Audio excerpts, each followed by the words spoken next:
Steve and I changed topics, and then we just talked about other shit. And then we always usually touch on mortality, because I think Steve will be 60 in December. And I turned 65 last Tuesday, I think it was. And this was a crazy one. I jump around a little bit here, but I'll go back to Adam. I was pumping gas, and it was like, I think it was the day before my birthday.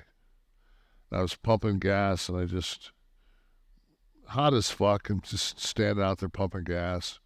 And that Mustang, it only takes, usually I don't let my car get below a quarter, so it's like maybe 10 gallons of gas. But I'm sitting there looking at it, and I'm just amazed that I'm buying fucking $50 worth of gas, And like, gas is so fucking expensive. Because I got that Coyote, I got to run fucking premium in it. Mm. And all of a sudden, I just came to the realization of, like the average age that you live on this planet as a male is about 75 years old. And so what was I doing when I was 55? I said, I was shooting Magic Mike. Wow. That seems like a fucking week ago. Mm. And then all of a sudden, man, like, for the first time in my life, when you get to be 65 years old, and you have to fucking, you've got to sign up for Medicare. You don't have a choice. Mm-hmm. But you don't want to like look left, because when you look left, you're like, oh fuck, man, that's the last fucking curve. Like, like you're looking around like, oh fuck, that's the last curve. Like, this is it. We're going to the and then if you squint, you can see that motherfucker holding that white flag. Like, oh, that's the finish line. Holy fuck! And you have this epiphany, but then at the same time, you know how they say, like, your life flashes before you when you die? Mm-hmm. Right then, my life flashed before me, and I said, dude, you have fucking lived an unbelievable life. Right. I mean, and I just sat there, and this is what my rant was based on. Everybody thinks they know me. They don't know the Kevin Nash that worked at the chicken processing plant. They don't know the Kevin Nash that worked construction. They don't know the Kevin Nash that worked on the assembly line. They don't know the Kevin Nash that fucking had top secret clearance, that sat in a fucking booth on Christmas after fucking smacking my coach and losing my scholarship, and fucking realizing now that I'm in the fucking Army and I fucked up my entire life, and I fucking put a live round in that fucking M16 and put it in my fucking mouth because it's Christmas, and think about fucking, what the fuck? My girlfriend fucking left me. My life's fucking over. Why not just blow my fucking brains out? But I didn't, for some reason, because I guess I was destined to be the world's most mediocre two-time Hall of Fame wrestler. So, you look at your life, and you look at all the people and all the places and everything that you've done, and you're like, man, like, fuck, like, it's so incredible and it's so fast. I saw a thing with Michael Keaton the other day, and they asked him, because it was kind of like the same kind of thing where he was touching on mortality, and he said, Matt, he goes, when you get a chance, he said, in life, he said, the one thing he had to tell people, he said, spend as much time as possible with your children. Mm. Like, that's like was his. And I remember I read like a statistic. This was after T passed, and it's like, after a child turns like 18 years old, that the parents basically have 4 years of interaction total with their child after that. Like it's 4, like it's, if Like they the were aggregate, still, if you added yeah, up every yes. minute, it would only come to 4. And Wow. I look at that and I say, wow, man, like we, you know, in a way, I mean, it's as horrific as it still is on a daily basis. It's those little things like that, and I say to myself, man, like T was here to, like T fucking basically passed in this fucking room. Like he was with us. We were always together, Mm-hmm. and as much as COVID. I know a lot of people that lost people during COVID, and COVID was such a horrible time. But it was such a, because I know I'm slowly becoming more of a hermit, and it was so fucking nice, man. Just the three of us to be in the house, Yeah. and it's just it was just like, and I think that I know that I'll never get over it, like the loss of my son. And people, that's another thing I see a lot of times where people will say, you know, Nash seems very disinterested on the show. Or I thought this would be this. Or when this show took off, I thought this would be this. Well, guess what, motherfuckers? I thought that fucking at this point, 107 or 108 episodes in, I'd be looking across and seeing my fucking son. So if I sometimes seem a little fucking different and you ain't been in these fucking shoes, do me a favor. Don't fucking watch. Go fuck off. Fuck you. Fuck you. Who are you to judge me?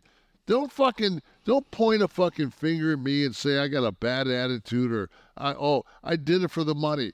Yeah, goddamn right I did it for the money. It was a job. I wanted to fucking make sure, because my son was fucking autistic and on the spectrum, that there was fucking a ton of fucking cash and he was never going to need for anything once I was gone. I didn't know I'd fucking outlive him. So fuck you. Well, Kev, these aren't people that know you that say these things like you're Of course saying they're here. not, And but it doesn't come from a place of anyone who's educated by who you are, and flippant comments like that are. I honestly don't know if it's better or worse to have feedback on anything you do publicly now. I'm not just talking about this show. I'm saying everything's instant feedback now. If you were still in the ring, Kev, the difference between now and 1995 would be that tomorrow you'd read 50,000 comments. It wouldn't only be the dirt sheets commenting but on see, what's going it's on. completely different when you're being compensated. I don't make any money doing this fucking show. You make some money. Yeah, I don't make Well, any yeah, money. but the scale you're using is you're running WWE scale. Well, I mean, I have be. it's this doesn't, in my A lot of people would be happy to be making. Oh yeah, with their podcast. In my past life, this would not cover my fucking my monthly wine intake, because that's what I did. I went from $40 bottles of wine to 90 and $120 bottles of wine, because I was like, well, I got this extra money that I don't need, so I'll go ahead and fucking drink really good wine. But no, it's this. I get so tired of everybody's. It's like, oh, I have to say one thing, and I want to make sure that this gets out as I'm on a rant. So I listened to the whole clip from Konnan, not just the clip that I was fed, Right. but the whole clip.